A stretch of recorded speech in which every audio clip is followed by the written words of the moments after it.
तुलसी मां को जल देते समय बोलने चाहिए। ये 3 शब्द सभी मनोकामनाएं पूर्ण हो जाती हैं। आज की इस कथा में हम जानेंगे तुलसी मां के पौधे को जल देते समय क्या बोलना चाहिए।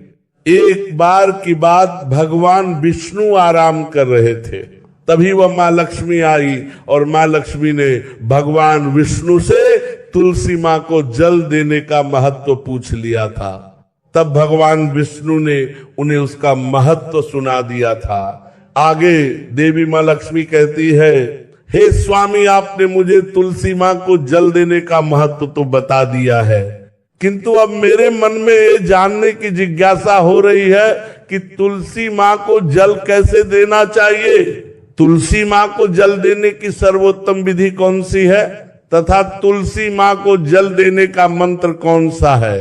कृपया आप मुझे इन सभी प्रश्नों का उत्तर दें। तब भगवान विष्णु देवी मां लक्ष्मी से कहते हैं, हे देवी, जिस प्रकार से मैंने तुम्हें तुलसी मां का महत्व सुनाया है, उसी प्रकार से तुलसी मां को जल देते समय बोले जाने वाले मंत्र का भी बड़ा महत्व है। यह मंत्र केवल 3 शब्दों का है, किंतु इसका प्रभाव बहुत कल्याणकारी है। जो भी इंसान प्रतिदिन तुलसी मां को जल देते समय अपने मुख से केवल यह 3 शब्द बोल देता है, तो साक्षात मां लक्ष्मी उसके घर में प्रवेश करती है, उसकी दरिद्रता समाप्त हो जाती है, उसे धन धान्य की प्राप्ति होती है। वह मंत्र बताने से पहले मैं आपको तुलसी मां के इस मंत्र का महत्व सुनाता हूं। इस महत्व को सुन लेने मात्र से ही इंसान के समस्त पाप नष्ट हो जाते हैं। उसे 1000 वर्षों तक तुलसी मां को जल देने का पुण्य प्राप्त हो जाता है। इसीलिए देवी लक्ष्मी, आप इस कथा को ध्यान से पूरा जरूर सुने। देवी मां लक्ष्मी कहती है, हे प्रभु, मैं इस कथा को पूरा अवश्य सुनूंगी। आप मुझे तुलसी मां के मंत्र का महात्म सुनाइए। भगवान विष्णु कहते हैं, हे देवी लक्ष्मी, दक्षिण में एक अत्यंत शोभायमान नगरी थी। उस नगरी में रमेश नाम का एक खोटी बुद्धि का ब्राह्मण रहता था।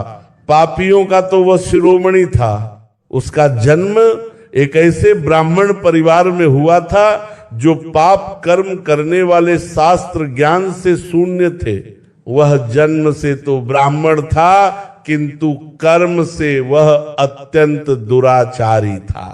वह न पूजा पाठ करता, न ध्यान करता, न जप, न हवन और न ही मेहमानों का सत्कार करता था। उसके द्वार पर आए मेहमानों को बिना दान किए ही क्रूरता पूर्वक भगा देता था। सत्री लंपट होने के कारण वह सदैव ही पराई स्त्रियों में आसक्त रहता था। उसे मदिरा पान करने की भी आदत थी, साथ ही वो मांस खाया करता था। वह दिन में खेत में काम करके पत्ते बेचकर जीविका चलाया करता था और रात में वेश्याओं का सेवन करता था। और इस प्रकार से उस ब्राह्मण ने अनेक वर्षों तक जीवन व्यतीत किया। फिर एक दिन वह दुर्बुद्धि रमेश बेचने के लिए, पत्ते इकट्ठा करने के लिए एक रस्सी की वाटिका में घूमने लगा और पत्ते तोड़ने लगा।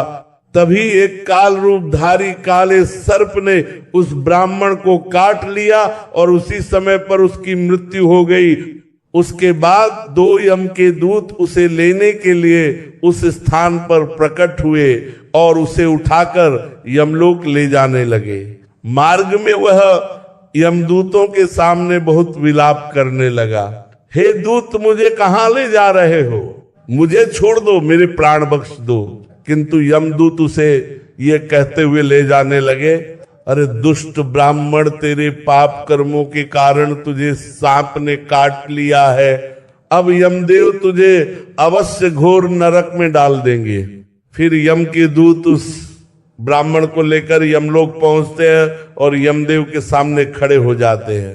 चित्रगुप्त उस ब्राह्मण का लेखा जोखा निकालते हैं और यमदेव से कहते हैं, हे धर महाराज, इस ब्राह्मण ने बचपन से लेकर मृत्यु तक पाप ही पाप किया है। इसने कभी कोई पुण्य का काम नहीं किया है। फिर धर्मराज अपने दूतों से कहते हैं, हे दूतों, इस घोर पाप करने वाले ब्राह्मण को उठाकर ले जाओ और उसे नरक में डाल दो। फिर यम के दूत उस ब्राह्मण को ले जाते हैं और नरक की भयंकर अग्नि में धकेल देते हैं। अनेक वर्षों तक नरक में सजा भुगतने के बाद उस ब्राह्मण को दूसरे जन्म में एक बैल का शरीर मिलता है। बैल का जन्म पाकर वो बोझ उठाने का काम करने लगा। उसका मालिक उससे दिन रात काम करवाने लगा। फिर जब उस बैल की शक्ति कम हुई तो उसके मालिक ने उसे एक लंगड़े आदमी को बेच दिया। उस लंगड़े आदमी ने उस बैल को खुद का बोझ उठाने के लिए उपयोग किया। वो उसकी पीठ पर बैठकर घूमा करता था। इस प्रकार से उस बैल ने 8 वर्ष तक उस लंगड़े आदमी का बोझ उठाया। फिर एक दिन वह लंगड़ा आदमी उस बैल की पीठ पर बैठकर किसी ऊंचे पर्वत पर जाने लगता है। उस पर्वत पर बहुत देर तक चढ़ने के कारण वह बैल बहुत थक गया। उसकी शक्ति क्षीण हो गई और कुछ समय बाद वह बैल बहुत जोर से मूर्छित होकर जमीन पर गिर पड़ा और अंतिम सांसें लेने लगा। तभी वहां पर खड़े लोगों को उस बैल पर बड़ी दया आ गई और वे उसके मुख पर मूर्छित अवस्था में पानी डालने लगे। फिर उन लोगों में एक पुण्य आत्मा व्यक्ति था। उसने उस बैल का कल्याण करने के लिए अपना पुण्य उस बैल को दे दिया। उसे देखकर अन्य लोगों ने भी अपना अपना पुण्य याद करके कुछ पुण्य उस बैल को दे दिया ताकि उसे मुक्ति मिल सके। उसी भीड़ में एक वेश्या भी खड़ी हुई थी। सभी लोग अपना पुण्य उस बैल को दे रहे थे। ये देखकर उस वेश्या ने भी अपना पुण्य उस बैल को दे दिया। कुछ देर बाद उस बैल की मृत्यु हो जाती है। फिर उस स्थान पर यमदूत आते हैं और उस बैल के शरीर से उस ब्राह्मण की आत्मा को निकालकर यमलोक ले जाते हैं। यमलोक ले जाने पर उसे यमदेव के सामने खड़ा किया जाता है और फिर चित्रगुप्त उसका लेखा जोखा देखते हैं तो वे आश्चर्य में पड़ जाते हैं। उस वेश्या के द्वारा उस बैल को दिया हुआ पुण्य बहुत बड़ा होता है। उस पुण्य के प्रभाव से सभी जन्मों के पाप नष्ट हो जाते हैं। फिर यमदेव उस ब्राह्मण के सभी पाप क्षमा करते हैं और कहते हैं, हे ब्राह्मण, उस वेश्या ने तुझे अपना पुण्य देकर तुझ पर बड़ा उपकार किया है। केवल उसी के पुण्य के कारण तुम्हारे सब जन्मों के पाप नष्ट हो गए हैं। और यमदेव उसे फिर से इंसान जन्म प्रदान करते हैं। वह पृथ्वी पर आकर एक उत्तम ब्राह्मण कुल में जन्म लेता है। उस महापुण्य के प्रभाव से उसे इस नए जन्म में अपने पूर्व जन्म की बातें याद आने लगती हैं। जब वो ब्राह्मण बड़ा हो जाता है तो उसे याद आता है कि पिछले जन्म में जब वो बैल था तब एक वेश्या ने उसे अपना पुण्य दे दिया था। इसीलिए उसके मन में उस वेश्या के बारे में जानने की इच्छा होती है और उस महापुण्य के बारे में जानने के लिए वह उस वेश्या का पता लगाकर उसे ढूंढते हुए उसके नगर में चला जाता है। वह वेश्या बूढ़ी हो चुकी थी। फिर जब उसे वह वेश्या मिल जाती है तो वह उसके सामने जाकर उसे बार बार प्रणाम करता है और उस वेश्या का धन्यवाद करने लगता है। वो वेश्या कहने लगती है, हे ब्राह्मण श्रेष्ठ, आप कौन हैं और किस कारणवश आप मुझ वेश्या को धन्यवाद दे रहे हैं?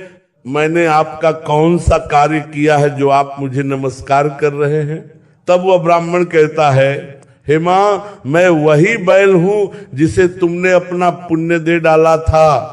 अपने पाप कर्मों के कारण मुझे पिछले जन्म में बैल होना पड़ा था। उस पर्वत पर जब मैं मर रहा था तो तुमने मुझे अपना पुण्य दिया था। तुम्हारे पुण्य के प्रभाव से ही जब मुझे फिर से इंसान जन्म मिला है, तुम्हारे द्वारा दिए गए उस पुण्य के कारण मुझे अपने पूर्व जन्म की सारी बातें याद हैं।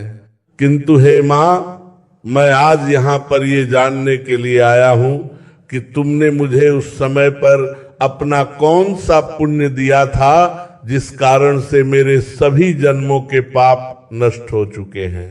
मैं उस पुण्य के बारे में जानना चाहता हूँ। तब वेश्या ने कहा, हे ब्राह्मण श्रेष्ठ, मैंने तो अपने जीवन में कोई पुण्य के काम नहीं किए हैं, किंतु मेरे घर में एक तोता है जो पिंजरे में रहकर हमेशा कुछ बोलता रहता है, जिसे सुनकर मेरा अंतकरण पवित्र हो गया है। उसी तोते के द्वारा बोले गए मंत्र का पुण्य मैंने तुम्हें दान में दिया था। फिर वह वेश्या और वह ब्राह्मण उस तोते के पास जाते हैं और उसे पूछने लगते हैं, हे सुख, तुम कौन सा मंत्र बोलते रहते हो जिससे हमारे जीवन का उद्धार हुआ है? यह मंत्र तुम्हें किसने सिखाया और इस मंत्र का क्या अर्थ होता है? तब उस तोते ने अपने पूर्व जन्म का वृत्तांत सुनाना आरंभ किया। वो तोता कहने लगा, हे ब्राह्मण श्रेष्ठ, पिछले जन्म में मैं एक ब्राह्मण था। मैं अपने ज्ञान के अहंकार में अंधा हो चुका था।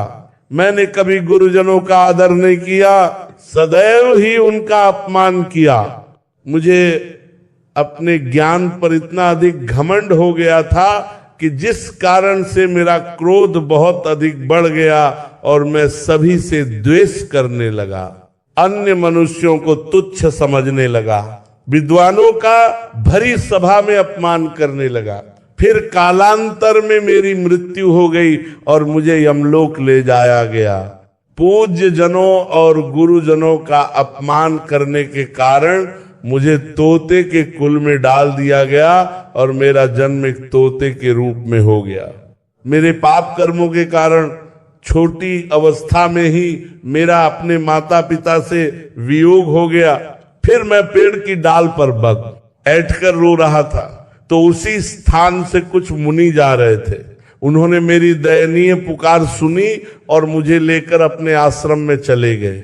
वहां उस आश्रम पर उन्होंने मुझे एक सुंदर पिंजरे में रखा और मेरा अच्छी तरह से ख्याल रखा।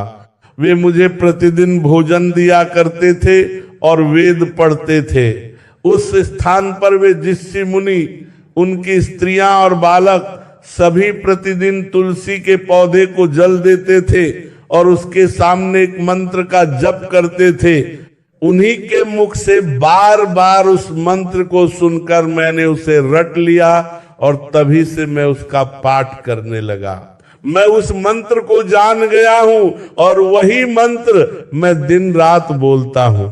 उस मंत्र के प्रभाव से मेरी कभी अकाल मृत्यु नहीं हुई और मेरी आयु 100 वर्ष की हो गई और मैं इतने वर्षों तक जीवित रहा। इसी बीच एक रात को एक चोर उस स्थान पर आ गया और उसने मुझे वहां से चुरा लिया। फिर इस वेश्या ने मुझे उस चोर से खरीद लिया। इस वेश्या के घर पर आने के बाद भी मैं उस मंत्र को बोलता रहता था, जिसे सुनकर इस वेश्या का मन भी पवित्र हो गया और वेश्या का काम छोड़कर भगवान विष्णु की भक्ति करने लगी। उसी मंत्र के प्रभाव से मेरे पूर्व जन्मों के सभी पाप नष्ट हो गए और इसी मंत्र के प्रभाव से इस वेश्या का भी अंतःकरण पवित्र हो गया। हे ब्राह्मण देवता, इस मंत्र के पुण्य से आप भी पाप मुक्त हो गए हैं। इस प्रकार से तोते ने उस ब्राह्मण को और उस वेश्या को सारा वृत्तांत सुना दिया, जिसे सुनकर वह ब्राह्मण और वेश्या दोनों ही अत्यंत प्रसन्न हुए और फिर वे दोनों ही प्रतिदिन तुलसी माँ को जल देकर उस मंत्र का जाप करने लगे। फिर वो वेश्या और वो ब्राह्मण दोनों उस मंत्र के प्रभाव से दिव्य विमान में बैठकर विष्णु लोक को चले गए। भगवान विष्णु कहते हैं, हे देवी माँ लक्ष्मी, देखा आपने, केवल तुलसी माँ के इस मंत्र के प्रभाव से उस तोते के, उस वेश्या के और उस ब्राह्मण के सभी पाप नष्ट हो गए। जिस घर के सामने प्रतिदिन तुलसी माँ की पूजा की जाएगी, उस घर में साक्षात लक्ष्मी का वास होगा। तुलसी माँ का यह मंत्र राज कल्पतरु है। यह समस्त फलों को प्रदान करने वाला है। अतः जो भी तुलसी मां के सामने इस मंत्र का उच्चारण करेगा उसे संपूर्ण सिद्धि